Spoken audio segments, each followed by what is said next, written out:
So welcome, George. Really excited about having this conversation because we've kind of connected over the last year or so. There's always kind of a conversation around psychology, leadership. All leadership starts with self-leadership. Are you aware of your own strengths and your own development areas? I won't call them weaknesses because they're just strengths that haven't been developed yet. It's all about focusing on the people rather than focusing on results. Being a video storyteller, I love to speak to experts like yourself about those kind of topics. So I say to any manager, whether they're new in role or whether they've been in role for some time, if you do one thing and one thing only, you coach your people.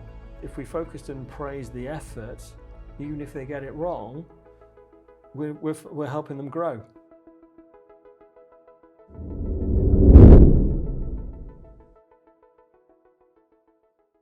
To start things off, why do you do what you do? Good question. I would say I fell into it a little bit, but probably that's not quite the full story. I've all the way through my career working in commercial environments, I've always had that passion for kind of training as well. I think training and developing people. I remember having those careers advice at school when you get to that point where you need to start making decisions what you're going to do with your life. And I remember sat in front of my headmaster at the time and he said, "Have you ever considered going into teaching?" And I looked at him like, "What are you talking about? Why would I consider going into teaching? I've had, as much as I've enjoyed my educational time, I didn't see myself going into it." But now I look back 40 odd years later and he was absolutely right, because that's invariably what I've been doing most of my career, I suppose, is teaching and passing on knowledge and information, and that's where I get my biggest reward. So I kind of started doing that when I was in sales managers roles and developing teams and individuals, bringing them on and then getting them up to the level required to be successful, and even to the point where they get promoted to a higher level and even past me as well. So I've had people I've recruited who've ended up going into much higher positions than I have, and I felt I got a reward from knowing that I had a small part to play in that. So I think that's how I came. So, and the opportunity came for me to move from a commercial position 2016 in my last role in the corporate world. And I was invited to go and join the global learning and development team to help build the commercial skills of our internal markets across Europe.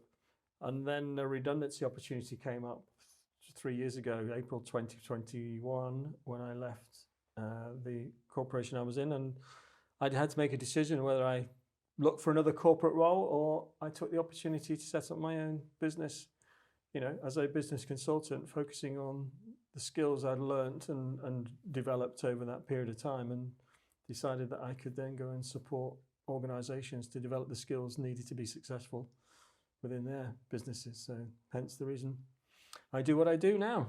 So. Brilliant. Do you miss anything from the corporate world, from a careers perspective? A regular salary?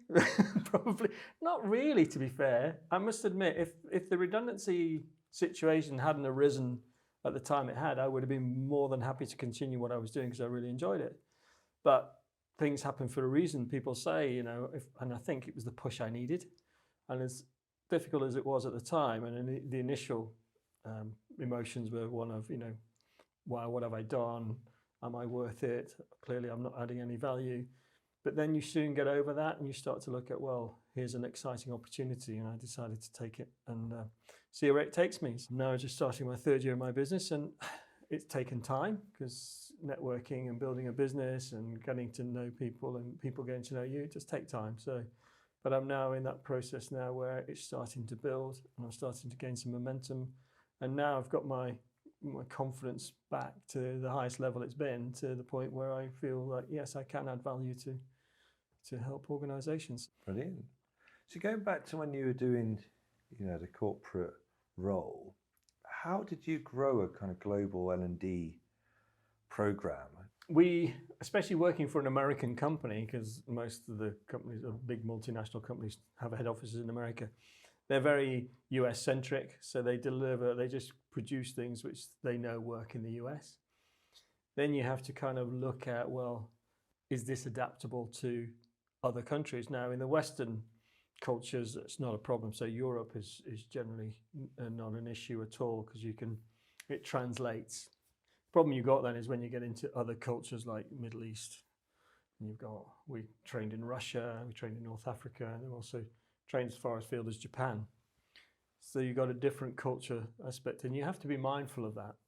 And then you have to make sure that the language translates as well, because you have to be careful and make sure that you're using a business language, so you avoid acronyms and colloquialisms and quirky sayings that won't translate into other languages. So you just have to be very mindful of that.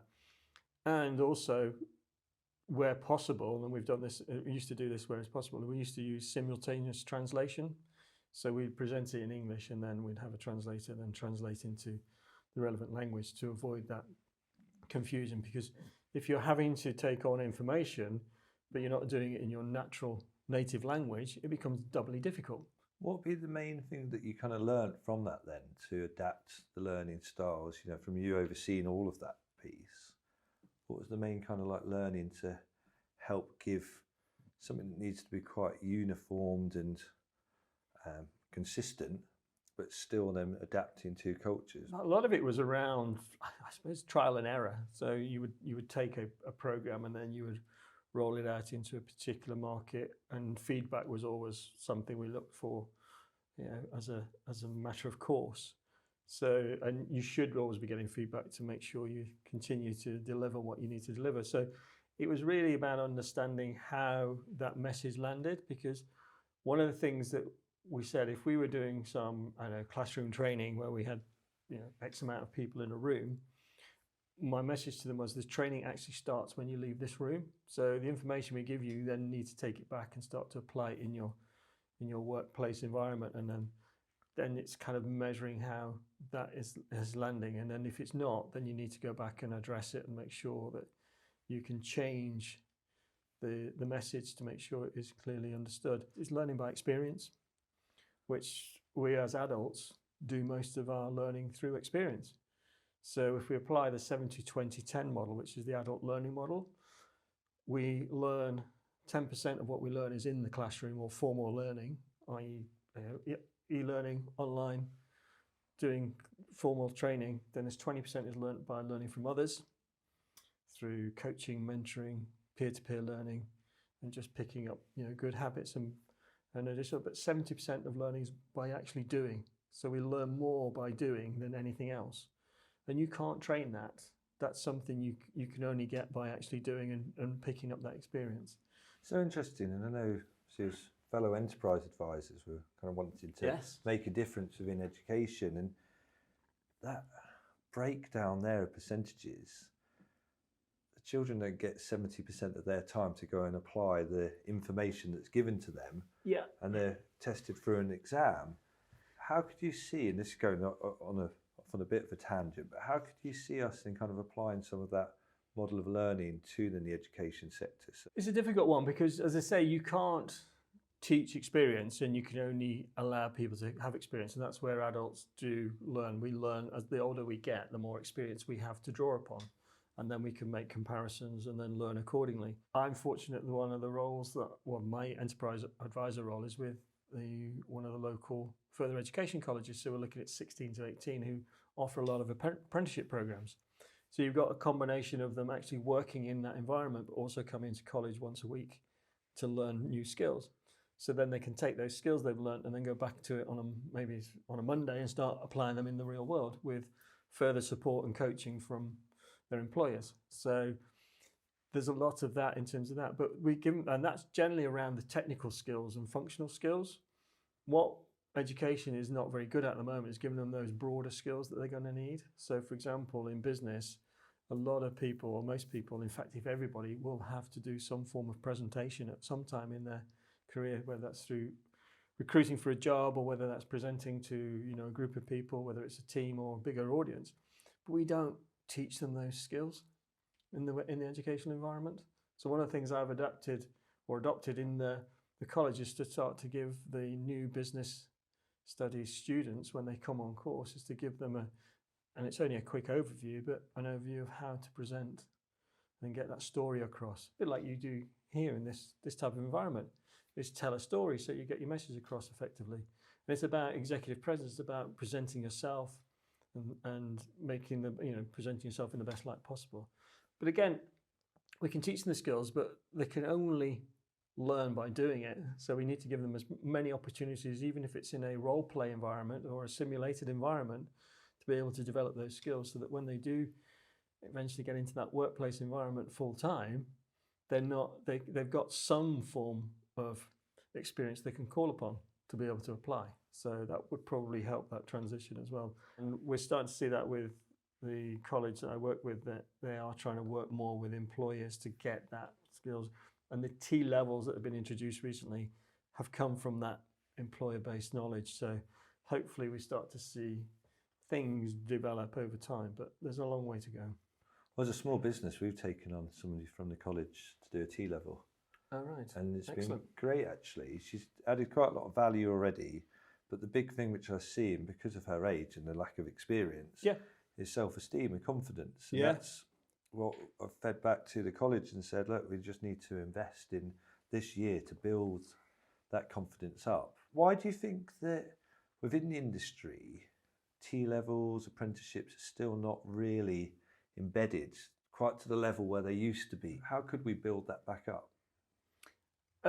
Well, we need to demonstrate obviously the benefits of a vocational qualification, which apprenticeships generally are. Apprenticeships can be applied to a lot more, and the T levels, certainly within the college I'm working with, they've just launched their T level program last September with business students. So they're doing business studies. So those general, business, qualifications they're going to need to help them, whatever they're going through, whether it's marketing, whether it's IT, whether it's in video production, whatever it is that they're going to do, they're going to need some general skills. And they said that it's starting to address that. I think we're not very good at marketing what we have as a country. So the government set these programs up, and unless you're actually involved in the day-to-day run of them, then there's not a lot of information out there unless you go searching for it. But how do you know what to search for? There are some great schemes out there, but it's knowing about them and understanding how to access that type of funding and that type of learning. And I think we need to be better at marketing it from a point of view of getting that information and knowledge out there to the wider public, so that they can see the benefits of how it will help them as a potential new employees as students, but also from employers getting the right skills in that they need for their environment. But we're now seeing it even as a small business to go, actually there's an opportunity here that they can then learn on the job, but they can also then help us with some of that lower level kind of sort of administration roles. And as they then develop and grow over then the 2 years, hopefully we'll be in a position where we can employ them. And I agree, the marketing, that hasn't been communicated enough, and No, it's not. And the other thing as well, and I go back to the T level as the example, I mean, the T level is based on 80-20. So 80% of the time they're in the classroom, but 20% of the time they have to be in a work environment, which over a 2-year period is 315 hours. So what we need to do is we need to get organisations or businesses who are taking on these students within that environment to have a meaningful programme of work for them to do. So don't just bring them in and then get them to make the tea, because that's not helping anybody. You need to really understand how they're going to add value and how you can add value to the process. So it takes a little bit of thought and consideration of, okay, we've got this person for X amount of hours over the next 2 years, which works out at 9 full weeks. And that can be broken down into blocks of weeks or days or whatever works. Part of the whole process is the feedback loop. And we need to have people positively talking about these types of programs more often. And word of mouth, as we know, works so well in terms of promoting positive situations. So if we can get that positivity going, and that's one of the conversations we've had in our business forums when we have employers around to discuss how we can help each other within the college environment, that is one of the things that the message we get out to the businesses, that you need to really consider how best to use this resource that you're going to have, because it's effectively a free resource for them. going on to back to that 70% of the learning is, through an experience, and experiential learning is so important. Yeah. Have you got any advice and tips on how people can kind of get the training that they might be passing over to then go and be applied within the workplace? Well, my whole ethos around my business model is a learning culture, is developing a learning culture based on a growth mindset. It is a mindset, and what we need to adapt is a positive mindset. And what we mean by growth mindset is that everybody can learn. And growth mindset is a model which was developed 20 odd years ago, looking at education. And what they found was that we reward the wrong things. We focus on results and performance in terms of outputs. We assess people on whether they got it right or wrong. What we don't do is we don't focus on the actual process in terms of their effort. If we focused and praised the effort, even if they get it wrong, we're helping them grow. So we're helping them learn by focusing on the right things rather than focusing on people getting it right or wrong. And those that get it wrong then don't do it because the fear of getting it wrong, because there's almost a detrimental aspect to it. So it's encouraging people to take that and develop their own personal and professional growth, whatever they're doing, by using that growth mindset approach. And part of that is continuous learning.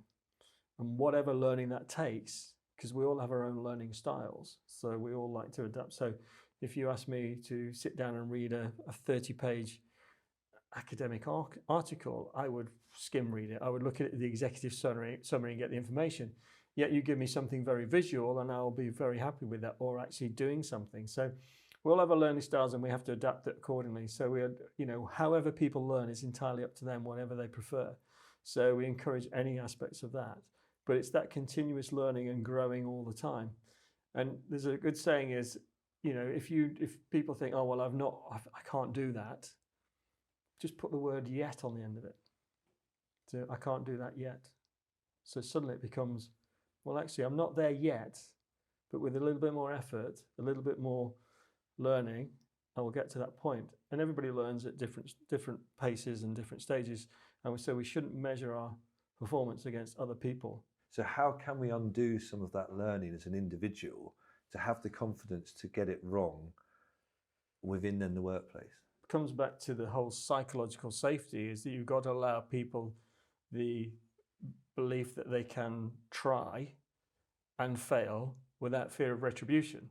So at the moment, we ask them to complete an assignment, a test or an exam or everything, and we score them out of whatever mark that is, and they either pass or they fail based on the marks they get.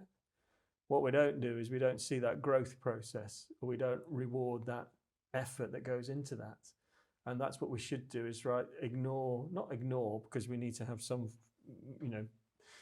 standards and we need some benchmarking, but not use it as a way of reporting success. We need to report success by how people are learning, why people are learning, and what they're doing to learn as well. So it's encouraging the right behaviors. So if we measure the right things in terms of effort and getting out there and failing and rewarding that. So instead of getting a gold star for getting 10 out of 10 in a maths test, get a gold star for the effort you put in, whether you got 2 out of 10 or 9 out of 10. Let's reward the effort so people are encouraged to do it again and again, and that's the way to learn. So I suppose you can then, from a KPI perspective, you can measure the level of time, engagement in the learning process and have that as a measurement and reward, rather than just, as you said, the result at the end. I'm just thinking for my daughter at the moment, she's struggling with her spelling, but she puts a huge amount of effort into it. And when she comes back and goes, I've got 6 out of 10, she's disheartened. But for me, I'm being dyslexic. I'm saying, well, no, that's great, because you've made the effort and you're thinking about it. You've still got 60%. But again, we're focusing on the percentage. I know, and that's what's interesting, isn't it? Take it away. Take it away. But actually having that piece of how we can then reward that journey of learning. How can, in the workplace, managers, leaders find ways to capture, measure and reward that engagement rather than just be focused on the results? When I was in a very competitive sales environment where it was cold call selling.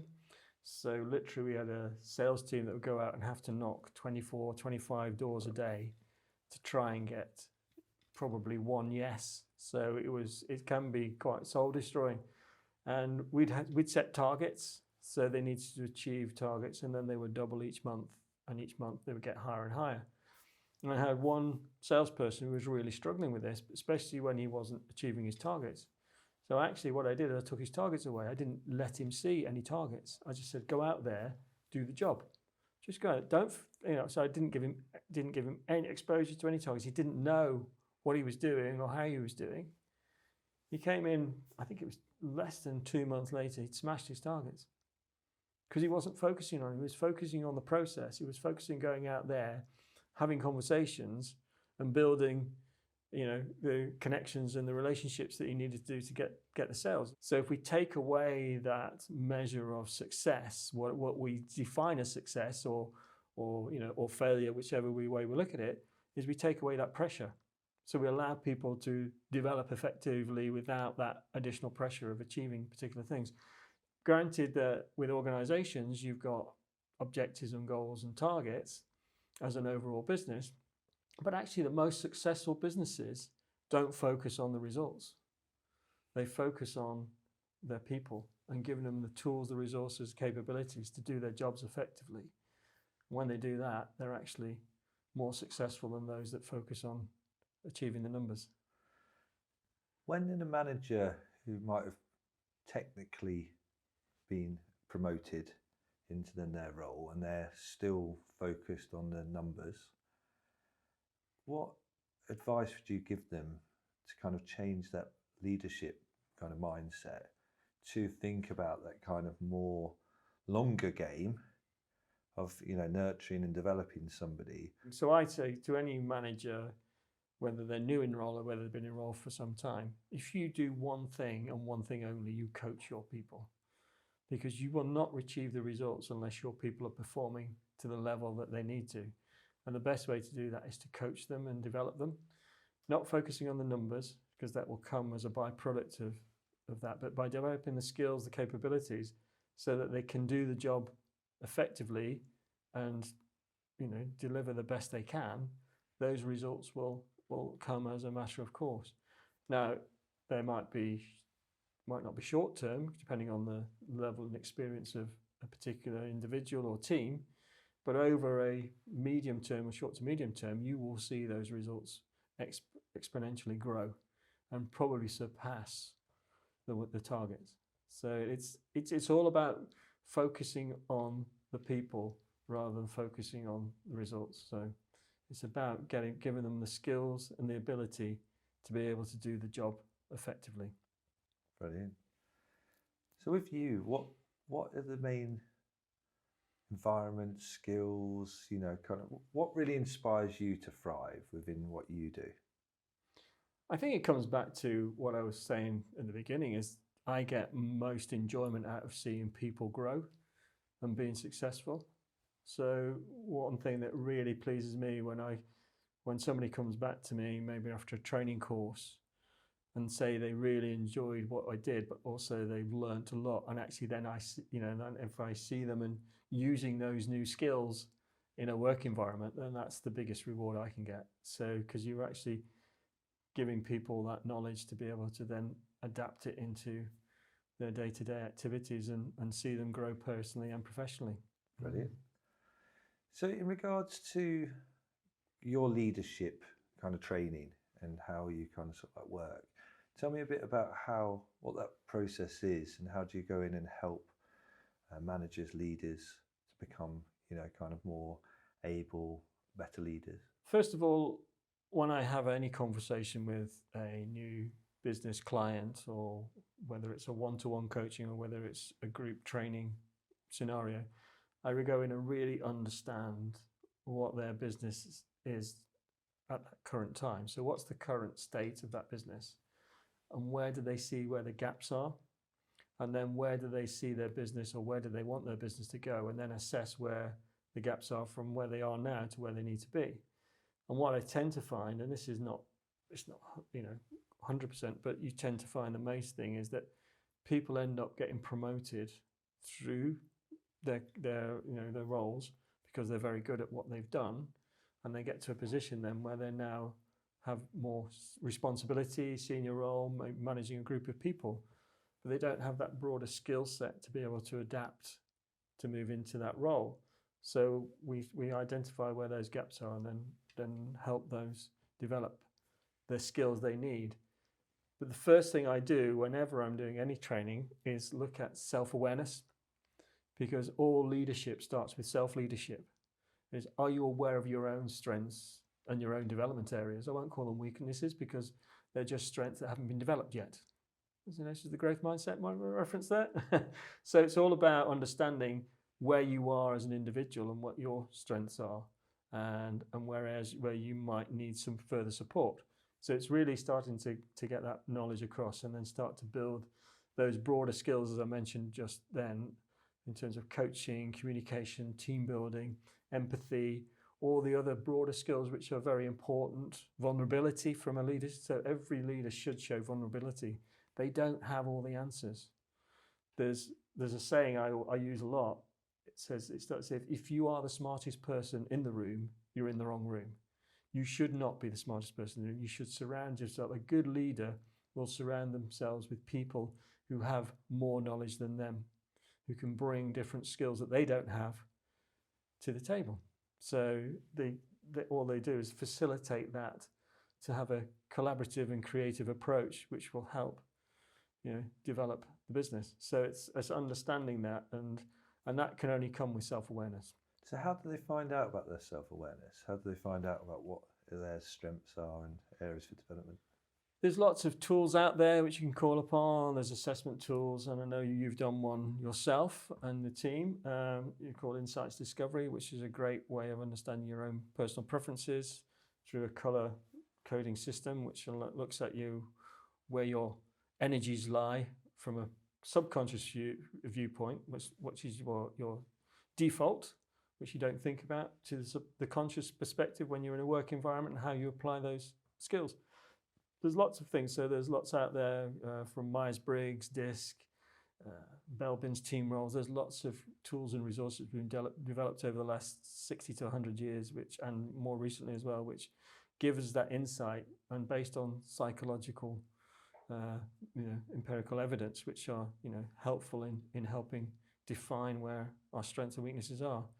Once we can then identify with those, and we can start to see how they play out, then we can then start to look at how we develop further the strengths that we have, but also to overcome any potential weaknesses or blind spots that we may have as well as individuals. Using Discovery Insights is a really nice metaphorical way to understand about self, but also team.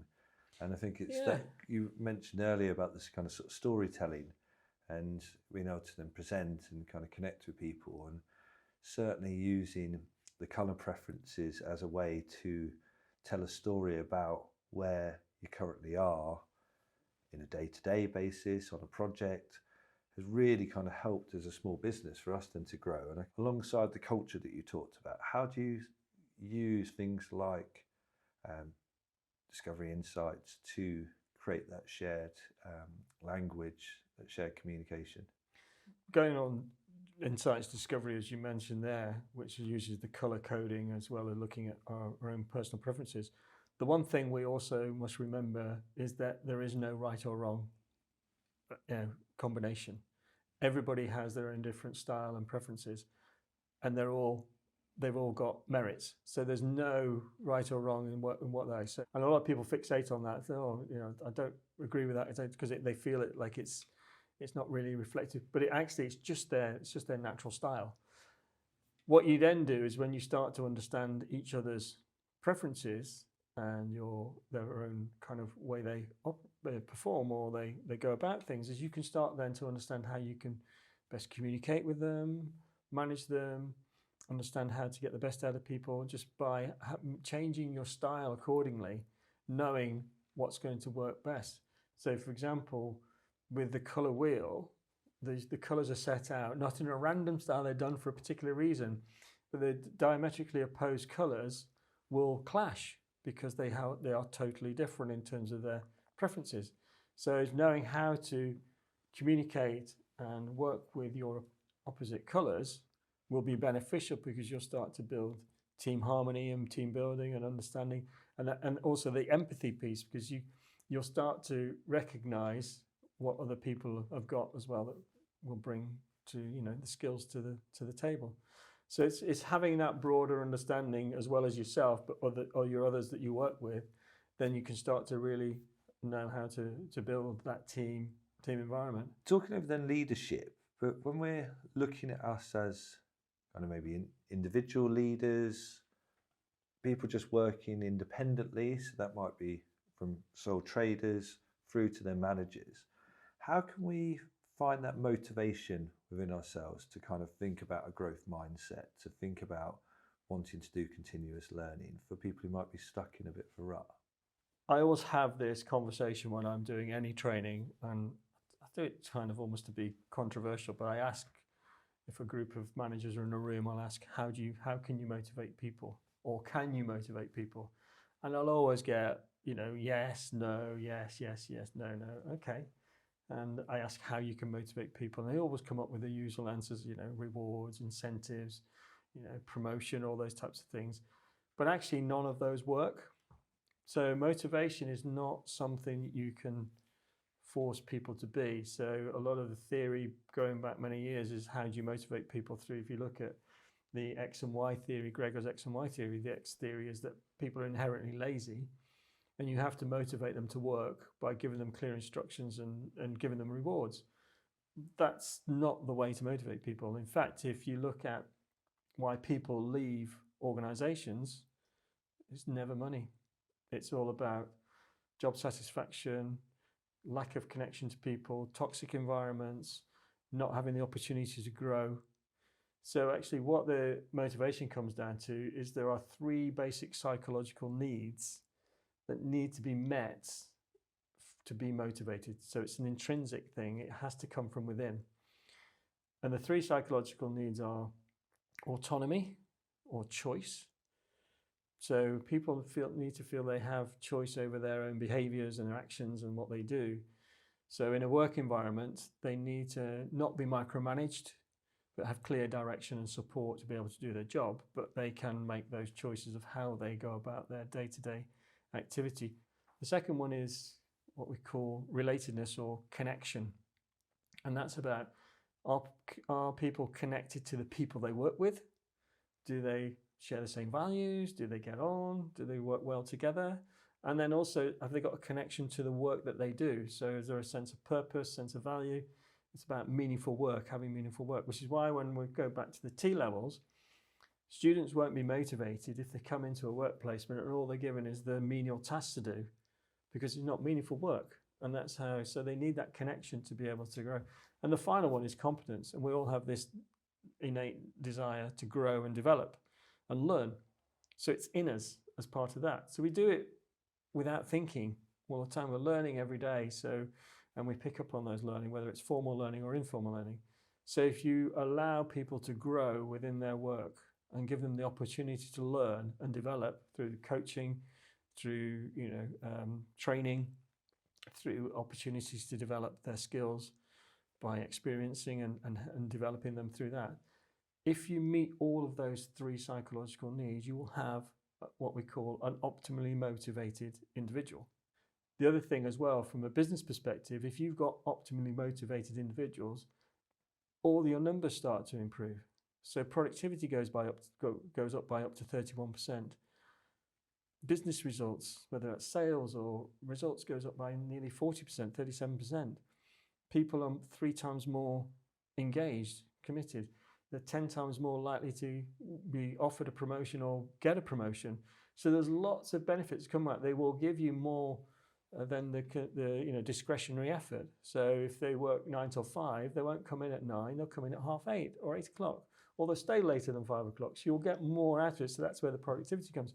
The other thing that comes out of it is things like creativity, collaboration, innovation, all the things that you need to be able to drive business and move forward. So the benefits are so much more than just the effort that goes in to actually creating that environment as well. But the main thing is understand what motivates people and make sure that you give them the opportunity to be motivated. And putting that into a practical program for, say, a group of new starters working in an organisation, how could then the leaders design a program to create that environment and that culture to fulfil those needs? There's no right or wrong way of doing it. You just need to make sure that people feel that they've got, as I say, the choice, that connection and the ability to grow. Now, for example, I use Microsoft as an example. The current CEO of Microsoft brought a learning culture to the organization based on a growth mindset. And it's not coincidental that I agree with what he does, because the results for Microsoft speak for themselves. One of the things he did was he allows every member of staff 1 day a quarter to go away and do whatever learning they wish to do. So it gives them a day to be able to go and learn something. And there's no kind of guidance on what they can learn. They can learn absolutely anything. It doesn't have to be job related. It could be an external thing. It could be a new language, music, learn an instrument, whatever it is.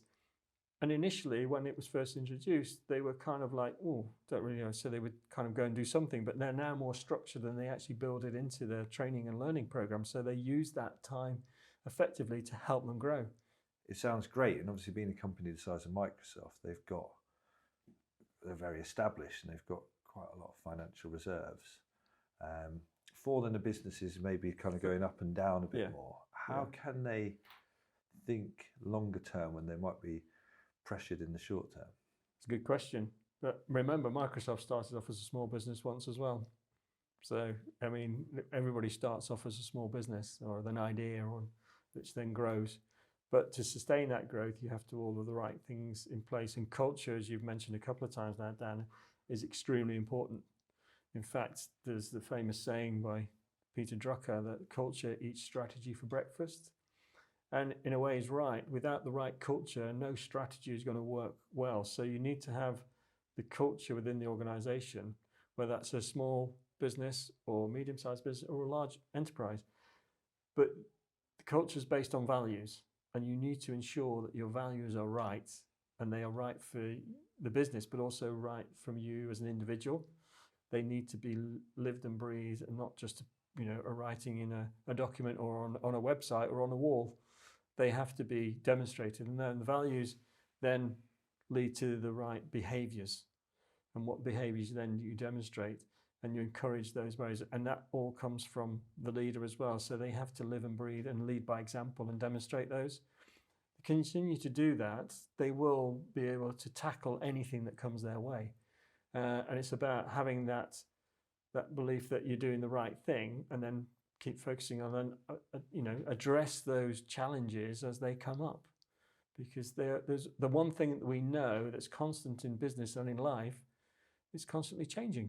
So we have to adapt accordingly, and we're seeing that now with the growth of AI and all the digital technology out there, and people are having to adapt. And we've gone through the COVID pandemic and ways of working and everything else. So there's lots, and obviously we talk about neurodiversity a lot now because we have a better understanding of what that may look like. But actually there's opportunities for us to embrace that and bring a different thought process. So there's always going to be those decisions, and there's always going to be those challenges. It's how you address them. And again, that comes back to that growth mindset approach and the learning culture. Because if you're always learning, you're adapting. And if you're adapting, you're able to meet those challenges and turn the challenges into opportunities. A lot of people, they fear conflict. And to actually go and challenge then a behaviour, some people just let it be and allow that. What advice would you give to them on how they can maybe approach an employee or a certain behaviour that they're seeing within the organisation that they don't see appropriate, and how can they apply that, or how can they adapt that person to think differently? You're absolutely right, Dan. What we tend to find is that people don't like conflict, and a lot of leaders and managers will avoid it where possible. And that's the worst thing you can do, because if you just ignore it or you allow it to happen, then you're just encouraging the same behaviors all the time. So it needs to be addressed early. It needs to be addressed in a positive way. So demonstrating, making sure that you have the evidence to support the behavior you've seen. And then it's having a conversation with that individual in a private environment on a one-to-one basis, because you don't chastise in public. So it's having that calm and rational conversation and understanding why they're demonstrating that behavior. Because we don't understand until we know what's driving that behavior. It could be things that are happening outside of work as well. So we need to address that and get all the information so that we can then make the decision of whether it's needs to be addressed or not. Then what you do is you have to coach them to understand why their behavior is unacceptable, because unless they see it for themselves, they're not going to change their behavior. So it is a difficult conversation. That's why a lot of managers don't coach, because it is difficult. But you need to continue to have a conversation so they get that aha moment to say, yes, I understand that what I'm doing is unacceptable and therefore I need to change my behavior, and then people will change automatically. You should always be able to give the opportunity for people to change their behavior, but to understand why they need to change it. So, and it takes time, doesn't it? And I think it's that going back to what you're saying, leading by example, but coaching, supporting somebody to see the benefit of fitting in with the values and wanting to fit in with the values rather than forcing that. And if it's the company's not right for them, then maybe it's best that they do. Exactly. I mean, because if the company's not right and they don't fit into the environments and the work they're doing, it's only going to have a negative impact, because they're not going to be as productive as they could be. And this is where leadership is difficult, because you have to make difficult decisions from time to time. It's not about being the nice and putting an arm around and being sympathetic and everything and having enjoying the success. It's about making those difficult decisions at the right time. But if you do it in the right way, you can turn these difficult situations into positive environments, and if you can turn the person around and encourage them to change their behaviors, then you're doing what you should be doing as a leader of people. From your experience when it comes to learning development, what's the value? And I'm sure it changes depending on the different organisations, but what's the value and the potential return on investment by having a learning and development culture? Well, as I say, if you get the learning culture right, the exponential growth you can get up to 10%, 10 times even more productivity out of people. It's one of those, it's difficult to measure. If it all depends your starting point, but you're always going to get exponential growth from developing a learning culture. So as I said, those organizations that have that are far more successful than those that don't. So it's 3 times more successful, and they're 5 times more likely to attract talent as well. Because what you tend to find is that people will want to come to an organization that will offer them development opportunities. For you, now that you're running a small business, you're your own boss. Yeah. How are you keeping your own continual professional development going? Your learning culture. What are you learning at the moment and working as an individual? How do you kind of apply that? Well, fortunately, I'm in that position where I'm actually learning on a daily basis. I've probably learnt more in the last 2 and a bit years starting my own business than I've learnt in the previous 10 or 15. And that's not saying that I didn't learn a lot in the previous time that I was working in the corporate world, but just by doing different things and pushing myself out of the comfort zone. So recently I've just started working at Birmingham City University as a visiting lecturer. I've never worked in academia in my life.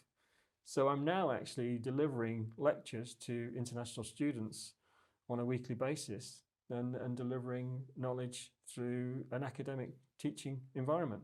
So those are things that I'm learning. So I'm learning all the time. In fact, I had a conversation literally at lunchtime today about that same thing, and how I know I'm making mistakes, but I'm actually learning as I go. And I'm hoping that, as time goes, I'll become better at it and hopefully become, something that I do enjoy doing it, but, enjoy doing even more.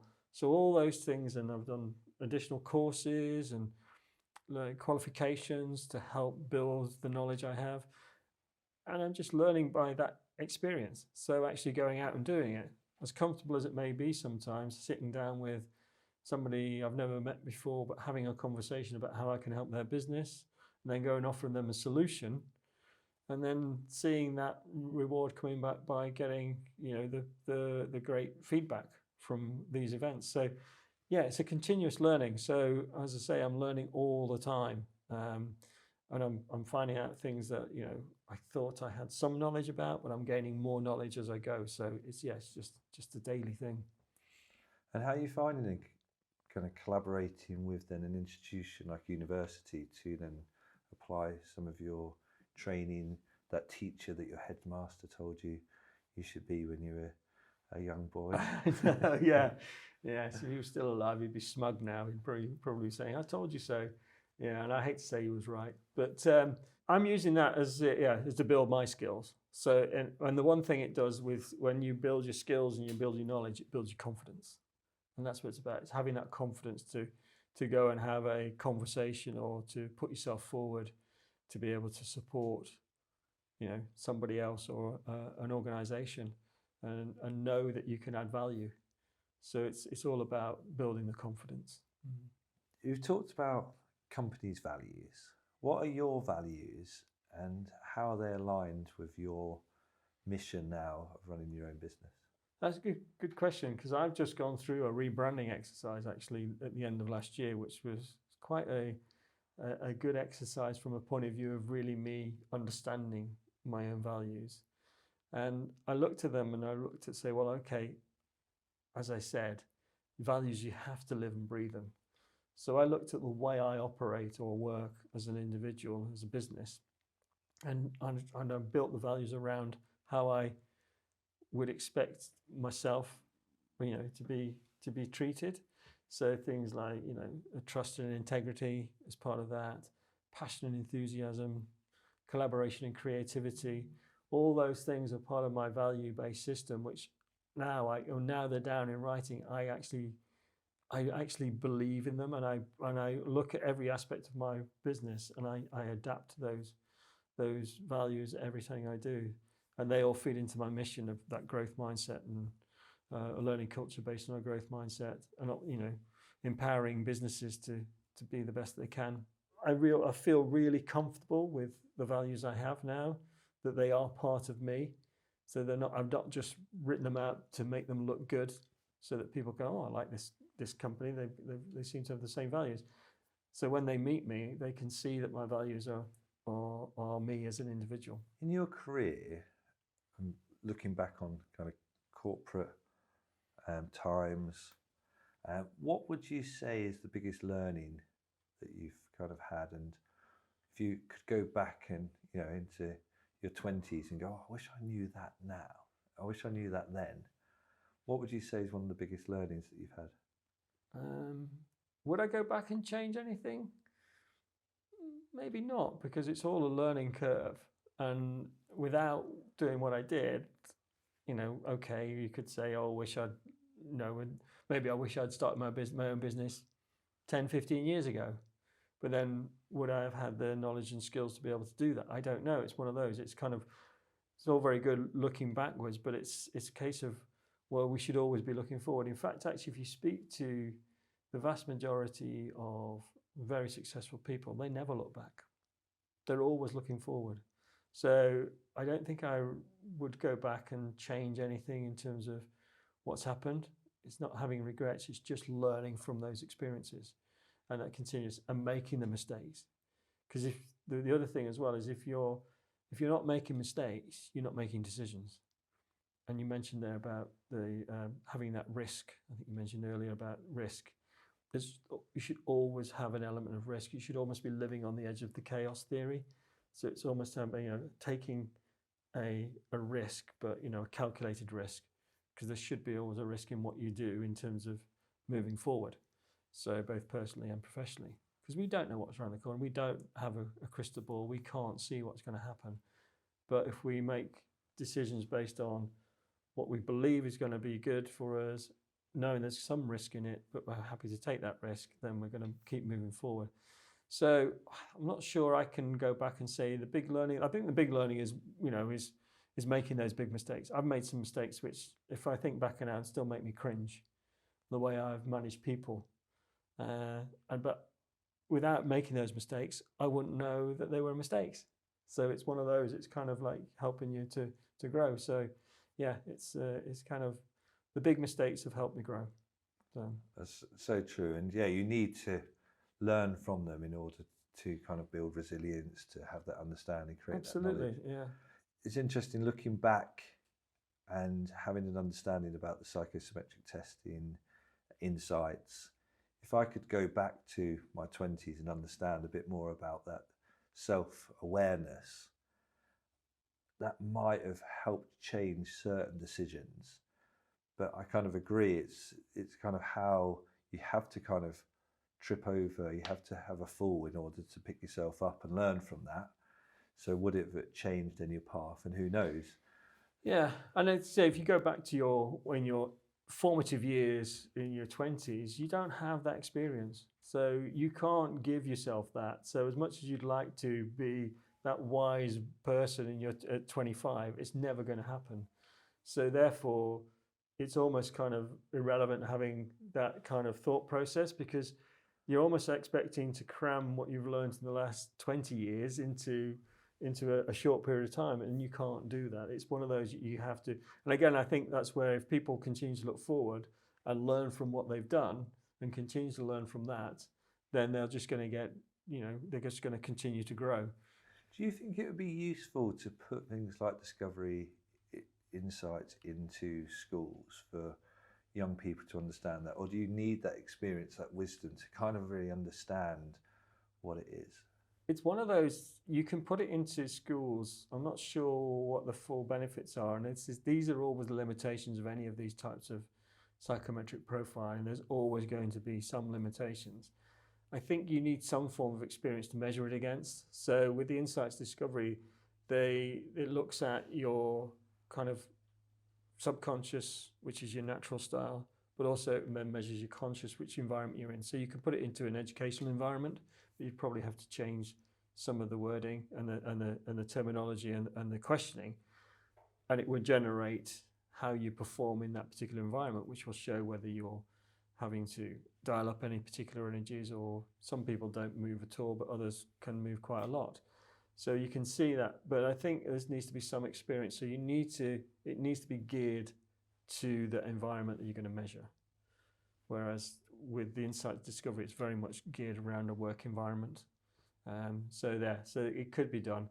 Now, I have recommended for some apprenticeship programs that look at adult training, is that we probably do some psychometric profile at the beginning, so we have an understanding of where their preferences lie, so we can help them through the process, and they have a better understanding of why they may be having difficulty with some aspects or something, so we can start to help them and coach them and guide them through the process.